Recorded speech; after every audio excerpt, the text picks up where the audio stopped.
近排網絡上興起一個說法，話2026 is the new 2016，指嘅係新嘅 Gen Z 一代正喺度熱捧10年前嗰種唔太受演算法 AI 所左右嘅純粹時空。不過作為一個專精手機線嘅科技編輯，睇到嘅卻係另一回事，就係想當年嘅手機市場真係幾精彩嘅。單係睇手機品牌嘅選擇，2016年嘅時候呢係咁嘅，而嚟到2026年嘅今日係咁嘅。唔好意思，個表未 update， 因為上個月都已經開發咗智能手機10幾年嘅科技品牌華碩 ASUS 亦都宣布退出手機市場。未來唔會再推出任何 ZenFone 同埋 ROG Phone 系列嘅新作，唔單止令到消費者可以選擇嘅品牌又少一個，亦都標誌住台灣出產嘅手機品牌全軍盡墨。今日呢一條片就同大家回顧下呢10年香港以至國際市場上面出現過啲咩手機品牌，到最終佢哋又點成為歷史啦？唔知你又認識幾多個呢？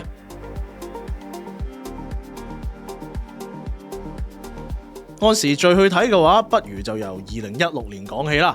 但係單係呢一年呢，其實都已經相當精彩嘅。第一個消失咗個品牌就係 Nokia， 冇錯，真係唔好意思啦。上一次先講完 Nokia 手機品牌，但係講2016年又真係唔可以唔提下佢。事關2016年，正正就係 Microsoft 收購 Nokia 嘅手機部門之後2年，亦都係佢哋推出最後一部 Nokia 品牌 Windows Phone 嘅一年。喺推出完 Lumia 650呢一部中階機之後， Nokia 品牌就被轉手去到後來嘅 HMD Global 旗下，捱足10年，結果都係逃唔過被正式淘汰嘅命運。如今剩低嘅就只有 HMD Global 自家品牌，未來都幾難見到印住 Nokia 牌頭出世嘅新手機啦。And we are calling it iPhone。2016年 iPhone 已經作為新形態嘅智能手機存在咗將近10年，連帶一眾 Android 機亦都如雨後春筍咁冒起。咁既然有後起之秀，舊世代嘅機種亦都慢慢步入歷史洪流。講緊嘅就係黑莓 BlackBerry 啊。BlackBerry 品牌原名 Research in Motion， 本業其實就係網絡安全公司嚟嘅。去到2000年代 ，BlackBerry 手機就因為擁有實體嘅 QWERTY keyboard 同埋標榜企業級安全，而被商務用戶追捧。可惜去到2007年嘅 iPhone 出世之後，觸控式大屏幕就成為咗智能手機嘅新代名詞。任得你實體鍵盤幾好打都好啦，都好難打得贏 iPhone。結果喺2016年9月 ，BlackBerry 就宣布停止自行開發手機，並將手機嘅設計、銷售權外包俾中國廠牌 TCL。只不過最終 TCL 得到佢哋嘅技術同埋品牌之後，就冇將 BlackBerry 手機發揚光大，最後只係草草推出咗4部 BlackBerry 新機。去到2018年之後呢，就再冇音訊啦。見到2026年嘅手機市場由中國內地品牌稱霸，就唔好以為你嘅資金來自內地就一定順風順水。講到2016年嘅風頭躉，就一定要數到樂視 LuTV。樂視當時嘅硬件生態鏈幅員甚廣，除咗智能電視，亦都有智能手機。比較特別嘅係佢哋採取嘅係比較罕見嘅硬件互利模式，亦即係手機、電視蝕住賣，再帶動影片同埋運動賽事嘅訂閱去盈利。呢一種模式令到佢哋嘅手機比起同樣規格嘅出品平價唔少，所以都得到唔少人捧場。我們只做旗艦手機，只做高端手機，樂視絕不做低端的垃圾產品。2016年嘅時候，佢哋嘅手機銷量就曾經接近2000萬部。雖然就好難同 Apple、Samsung 嗰啲大牌子比啊，但係都已經係中國頭10分子嚟㗎啦。只不過呢個勢咧都唔好得幾耐，就喺1年之後，樂視創辦人賈躍亭就辭任樂視網所有職務，前往美國同電動車品牌 Faraday Future 洽談合作推出樂視汽車，之後就冇再返中國啦。留低嘅就只有巨額債務同埋一堆難以實現嘅承諾。樂視內容部門倒閉之後，香港用戶嘅電視同埋手機亦都冇再更新，仲每次開機都要睇廣告添，真係講出嚟都怕俾人笑啊！樂視絕不做低端的垃圾產品。講咗上面呢幾個品牌，可能你會話，講嚟講去咪係3幅皮，手機品牌冇創新，死係應該㗎噃。但正如我哋之前都講過啦，冇創新從來都唔係死罪，同樣地，創新亦都唔係生存必然嘅籌碼。好似 LG 咁啊，佢就從來都唔係輸在唔夠創新。睇翻 LG 過去推出嘅手機，佢哋都算係市場上數一數二咁喺產品上面加入新元素嘅品牌。2016年推出嘅兩部機 LG V10 同埋 G5， 即使放到今時今日，都可以話係設計大膽獨特嘅代表啊。V10 就有個副屏幕體通知，內置高階二礦晶片，攻打耳機發燒友市場。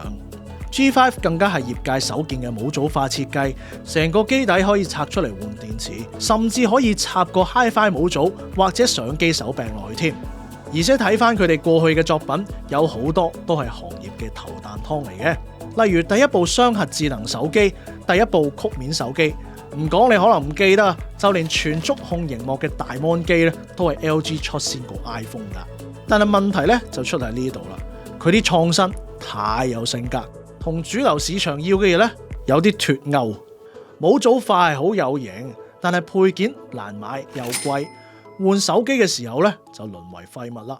結果埋單嘅人少，自然形成唔到啲咩生態啦。雙屏設計好特別，但係軟件支援就追唔上，變咗 gimmick 咧就大過實際用途，又係玩咗2代就冇玩嘅設計嚟啦。結果搞咗一輪，消費者都係向 Samsung 或者 iPhone 埋手，唔求太多花巧嘢，但求樣樣功能都穩定齊全好過啦。LG 手機部門就由2015年開始陷入漫長嘅虧損，堅持咗足足6年，燒咗估計超過50億美金，最終喺2021年嘅4月咧正式宣布執笠，告別手機市場。臨死之前都推出咗一部個 mon 可以90度翻轉嘅手機 LG Wing， 的確係幾大膽嘅。可惜啊，智能手機嘅競爭實在太激烈啦，唔可以將創新變成大部分人願意俾錢嘅體驗，最終就只會淪為工程師嘅浪漫啦。機械嘅嘢你唔會明㗎。而講到工程師，又點可以唔講曾經立喺 Android 陣營頂點嘅 HTC 呢？HTC 呢間台灣廠原先就係以工程技術力硬生生由一間代工廠轉型成為一間獨立嘅科技企業。2008年推出全球第一部 Android 手機 HTC Dream， 之後再到 Magic、Hero、Sensation 等等嘅系列，幾年之間一直都係 Android 界嘅中流砥柱。去到2013年，全金屬一體成型機身嘅 HTC One M7 橫空出世，去到今時今日都仲稱得上係史上最靚仔嘅手機之一嚟。但係喺升上高峰之後 ，HTC 就顯然有啲進退失據。一方面專利戰打輸咗俾 Apple， 直接令到佢哋嘅美國市場佔有率受到打擊；另一方面，佢哋嘅營銷策略亦都好明顯出現咗啲問題，出機嘅定位越嚟越唔清晰啊！最嚴重嘅都要數2015年出完一部 HTC One M9， 又無啦啦出多一部定位重疊嘅 N9 Plus。同期佢哋重金花咗1200萬美元揾嚟因為 Iron Man 而紅極一時嘅演員 Robert Downey Jr. 嚟代言，更加俾佢主導 HTC 喺美國嘅宣傳。佢演戲係幾好睇嘅，但啲諗法咧就 Humongous tinfoil catamaran HTC 真係令人摸不着頭腦嘅。去到2016年 ，HTC 嘅總體營收就跌到去2011年高峰時期嘅不足17%。之後嘅 HTC U 系列亦都只係勉強延續咗 HTC 高階機系列嘅壽命，但係缺乏明確差異，就令到佢哋嘅銷量好明顯落後大隊。去到2018年 ，Google 就以11億美元收購 HTC 嘅主力手機研發團隊。自此之後 ，HTC 就得返啲中階機零星上市。嚟到今時今日，重心已經好明顯唔喺手機業務上面，反而早排推出嘅 HTC Vive Eagle 智能眼鏡就帶嚟唔少注目噃。但係後續有冇可能突圍，就仲要觀察一下啦。最後就係為我哋呢一段10年回顧，畫上一個具時代意義句號嘅品牌。ASUS 華碩，冇錯啦，就係喺2026年嘅1月底，華碩就透過佢哋嘅董事長正式確認，往後將唔會再推出手機新作，成為繼 Acer、HTC 之後另一個消亡嘅台灣手機品牌。作為 PC 行業嘅巨頭 ，ASUS 嘅手機從來都唔係主線，但亦都為佢哋不斷咁帶嚟曝光。亦都有過幾風光嘅時候。Zenfone 系列推出嘅前幾年，就以非常高嘅性價比同小米等等嘅中國廠商競爭。ROG Phone 更加開創咗電競手機呢一個全新品類，成為唔少手機遊戲玩家嘅信仰啊！呢10幾年嚟，佢哋亦都好努力咁樣去揾佢哋嘅市場定位，去推出一啲其他廠牌冇做過嘅產品，例如係可以插個底座就變成平板咁用嘅 Pad Phone 系列啦，可以翻轉鏡頭嘅 Zenfone 6、7，又或者係後期針對細機型市場推出嘅 Zenfone 8等等，其實都見到佢哋有心想要力挽狂瀾。可惜啊，佢哋嘅處境其實同 HTC 都類似嘅，一直難以喺 Apple、Samsung 同埋中國大陸品牌嘅夾擊之下，揾到一個穩定盈利嘅位置。手機業務長期處於叫好唔叫座，甚至虧損嘅狀態。堅持咗10幾年，華碩最終選擇止血，將資源集中翻去佢哋最擅長嘅電腦、AIoT 同埋伺服器業務。佢嘅離開，標誌住一個時代嘅終結。曾經百花齊放，連 PC 界巨頭都敢跳入手機紅海搏殺嘅年代，可能真係正式落幕啦。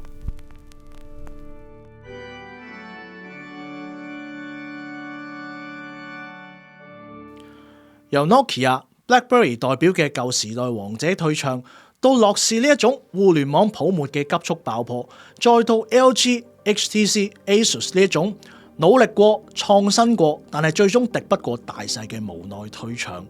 每一間公司嘅退出，背後都係一連串複雜嘅技術判斷、市場策略、資金管理同埋產業鏈競爭嘅結果。呢一場殘酷嘅淘汰賽教識我哋一件事：手機市場早已經唔係單純做一部好手機咁簡單。